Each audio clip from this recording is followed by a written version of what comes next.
Stanisław Lem was a Polish author, philosopher, futurologist. He wrote over 40 science fiction books and novels. In his time, he was the most frequently translated Polish author. The asteroid 3836 Lem is the first Polish artificial satellite that was named after Stanisław Lem. He became a science fiction writer by chance. It was easier to sign a contract with a publishing house for that type of literature. This is why he started to write books that belong to science fiction genre. He was a great thinker and philosopher on the first place. This is why his novels have a huge dose of critical reflection on the future of the world. Although he himself did not invent any inventions, he constantly pushed the limits of human imagination, envisaging many modern devices. Many of the technologies the famous writer mentioned in his work became very popular nowadays. Those are things that we use in our daily lives.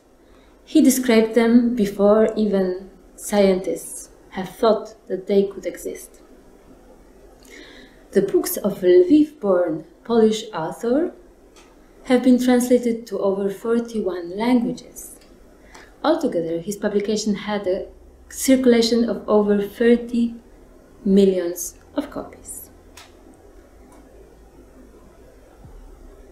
He was the most frequently read non-English author for a certain time in the world.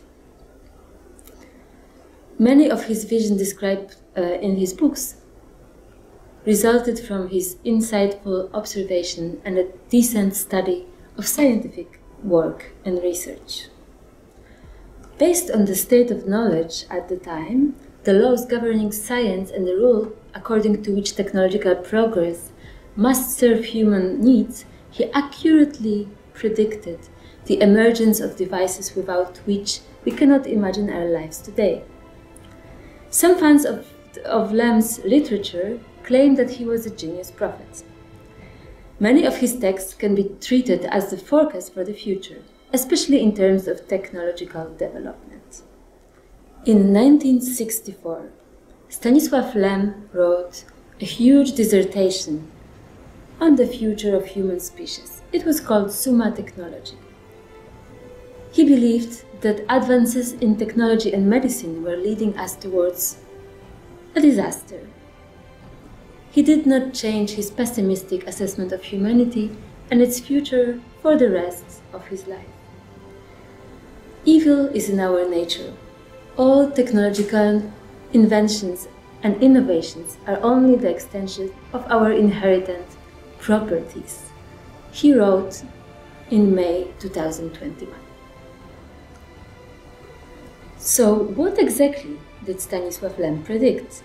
Was he really a prophet? Even 20 years ago, we could not imagine life with smartphones, electronic devices, with a constant access to internet, with e-books, audiobooks, biotechnology that we use now, that became so common in our everyday lives. We would have thought that this is only Stanisław Lem's imaginary from his books, and that will never happen in real life. One of the things that he clearly spoke about in his books was the disappearance of paper and the books printed on paper. He wrote about that in 1961 in the novel Return from the Stars, 40 years before any attempts of using a digital paper. Lem has imagined e-books as crystal on which the content has been saved and which could be opened in a special reading device. So, just exactly how it is now with e-books and audiobooks. That can easily be associated with contemporary tablets as well. The device he described was called Opton, but today most of us call it Kindle. In the same book, Lem has predicted creation of audiobooks, although he preferred to call them lectures. In the book Return from the Stars from 1961, we read, "The bookstore was more like an electron laboratory. Books were crystals with recorded contents. They could be read with the help of an opton. It even looked like a book, but with one and only page between the covers. After touching it, more cards of the text appeared on it."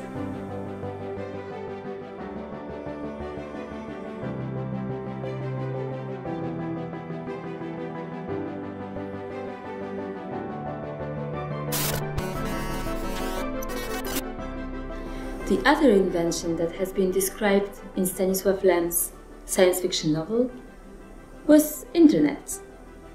In the beginning of the 50s of the 20th century, Lem considered the possibility of combining computers of huge level of performance to enhance the ability of transforming the data.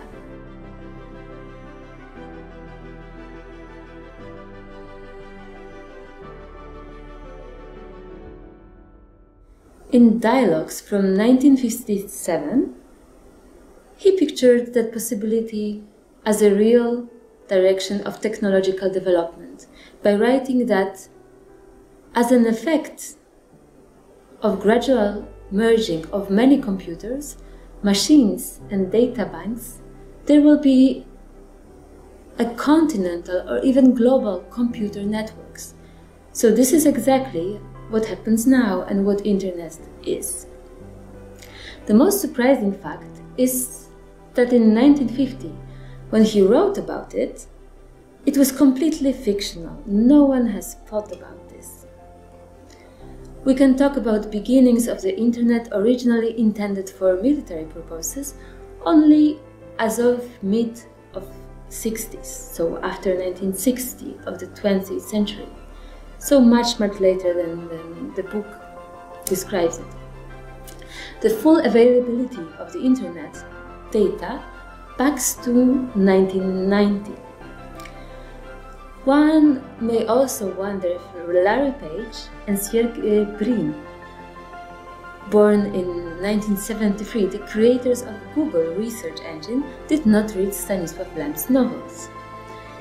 There is no evidence for that, but in The Magellanic Cloud, the author depicted the Tryon Library as a huge, completely virtual database to which people had universal access.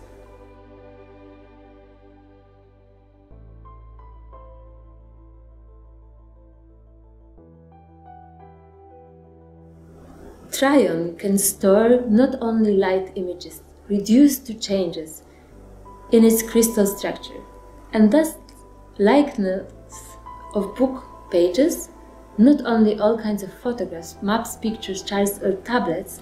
In a word, everything that can be presented in a way that can be read by eye. Tryon, it can store sounds just as easily as the human voice, as well as music.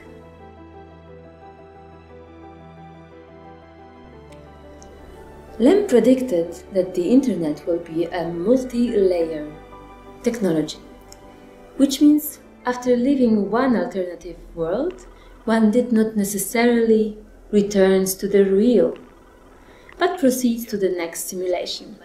It was worth noting that the description of virtual reality in Lem's novels and books resemble vividly one that was presented in the movie Matrix and the TV series Westworld. It doesn't matter what I believe. You don't, do you? Did you hear that? Hear what? Are you sure this line is clean? Yeah, of course I'm sure. I better go.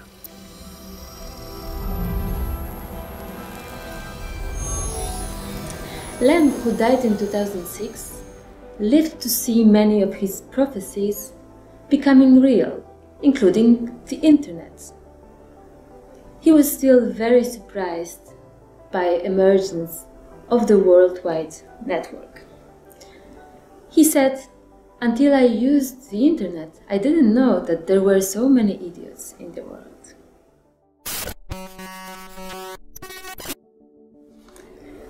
Lem predicted also the appearance of smartphones, so the most commonly used technological device that we have in our today's world. He describes it as a form of a portable TV with an immediate access to the Tryon library. Tryons in Lem's novels have been described as something close to contemporary memory sticks, which combined with the radio waves created a huge database of knowledge. The other thing he describes in his books is 3D printing. In Magellan's Cloud, the writer presented a very interesting vision on producing goods, which can be compared to today's 3D printing.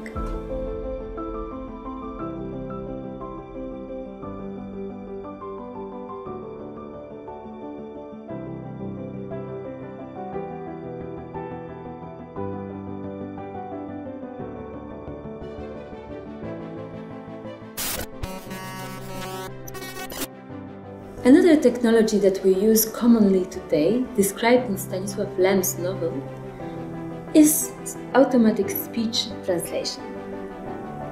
He writes about this in 1982 in the novel Local Vision. He describes it as a device that translates various languages, even those of non-human creatures. The main character goes to the distant planet in order to explore local civilization. He's using this device to interpret the language of the creatures living on the planet. At the moment of meeting with a native, we come across a description of a device that resembles an electronic translator that we use today.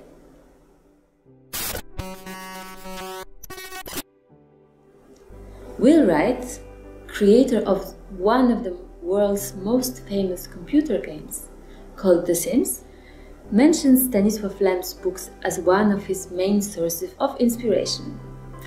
He has been fascinated by the book The Siberiad, which describes the life and work of the cyber designers.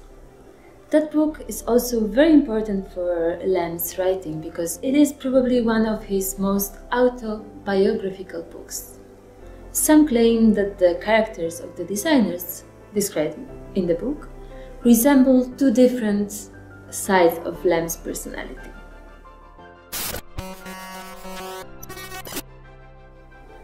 VR, a common name for virtual reality. Many books of Lem describe something that we can compare to the art that we know today. With the development of virtual technologies and growing number of electronic devices around us, we are very used to that world today. It wasn't like this in the time that Lem created his stories. More than half of a century ago, Lem predicted virtual reality technology to appear.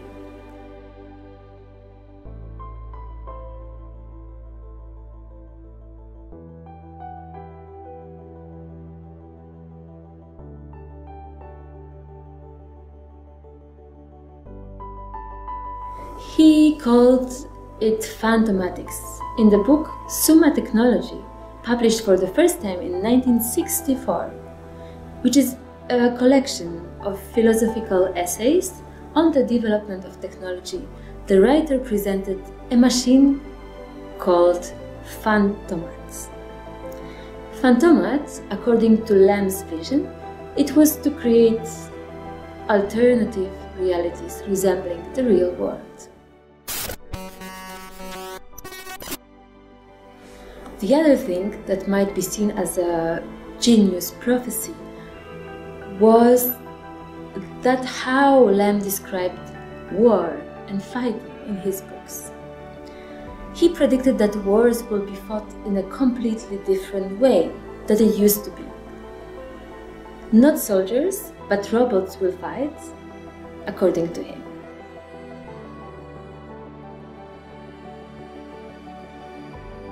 In the novel Peace on Earth, which takes place in the near past, the earthly powers send their arsenal and weapons factories to the moon so they can evolve their own world there. The fear of what was created from the arsenals in space results in sending the main character there to find out what happened.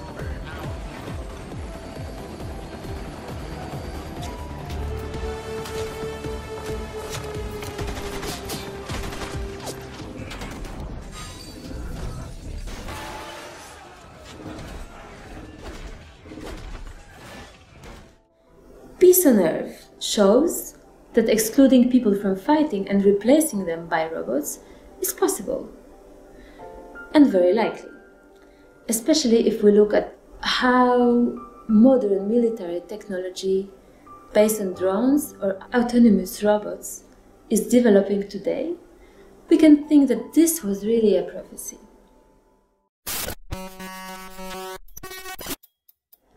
Nanotechnology was one of the concepts that Lems described in his books.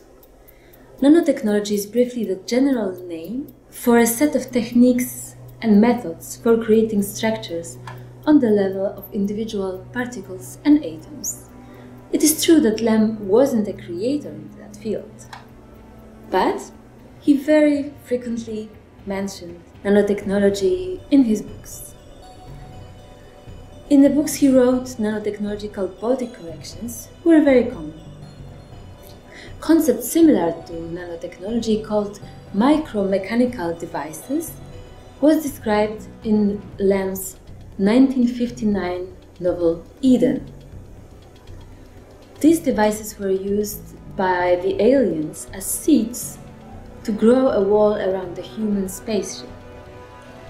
Stanisław Lem, in 1964, in the novel The Invincible, involves the discovery of an artificial ecosystem of umbilical robots slightly larger than what is strictly meant by nanotechnology.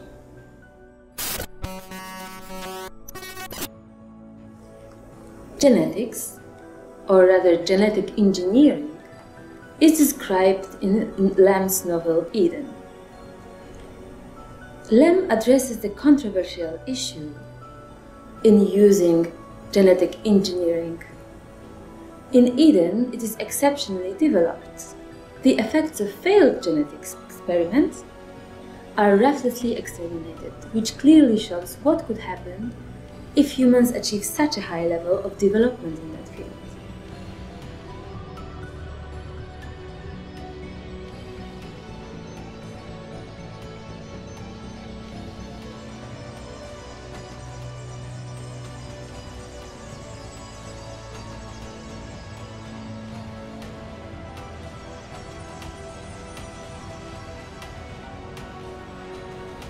Lem often revealed his fear for the progressive manipulations of human and animal genetic material. His anxiety had a clear reason. After all, animal cloning is possible already today.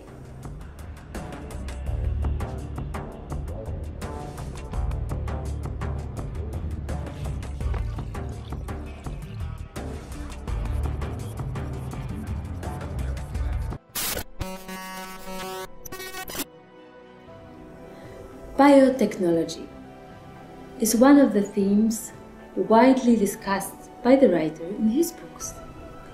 Lem has always been aware of dark side and potentially threatening side of the use of technology. Already in 1960, he believed that invasion of technology on the human body is just a matter of time. And as we know today, he was right. In the story 20th Voyage, in the Star Diaries, the hero of Lem lands on the planet called Teichtomia, whose inhabitants are so technologically developed that they have a way of transforming their body according to their needs.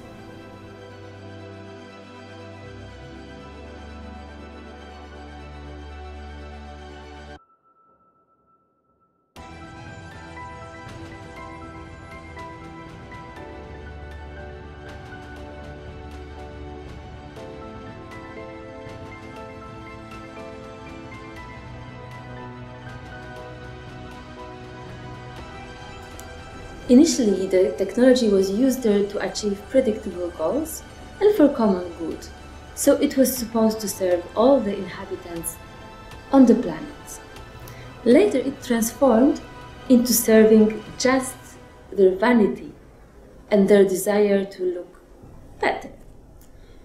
After some time, the inhabitants of Dichtomia abandoned their humanoid form, which leads to reforms and standardization attempts, which ended up in a rebellion and social collapse. Unlimited choice can become an unbearable burden, the moral of this story seems to say.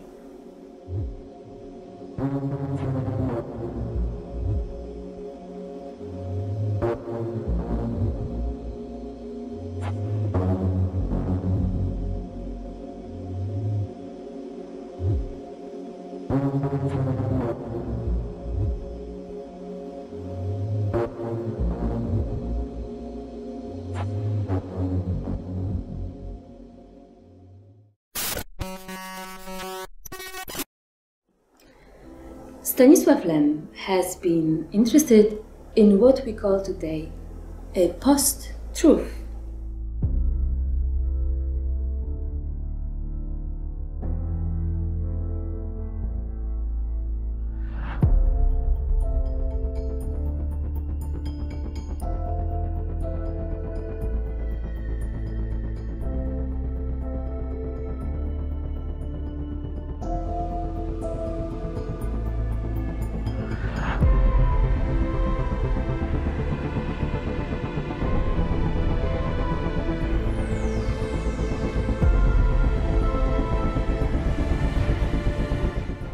Lem's interest in the philosophical aspects of rapid technological development led him to many interesting conclusions of the modern information flow.